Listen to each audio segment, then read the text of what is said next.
Alright, I needed a few more things from Walmart this morning. So I just got back.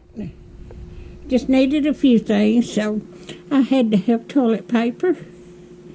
I got me some more seedless grapes.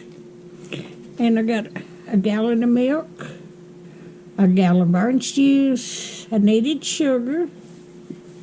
And I needed some more flour. And I needed some pickle relish to put on my hot dogs.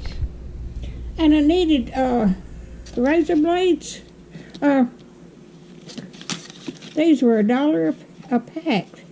So I got 15 throwaway razor blades for $3. That's $1 a piece. And I needed some eggs. And y'all know eggs has gone up. I gave between $7 and $8 for a dozen and a half of eggs. All right.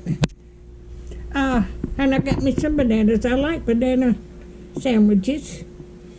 And I needed some vanilla. I just about run out of vanilla. Now, I have to take this. This is a generic Prilosec. I take arthritis medicine, and I have to take this because my arthritis medicine will cause an ulcer. So if you like my videos, just like, share, and subscribe. And hit that little bell when you want to be notified when I got another video coming out. And y'all have a great weekend. Thank you so much for watching.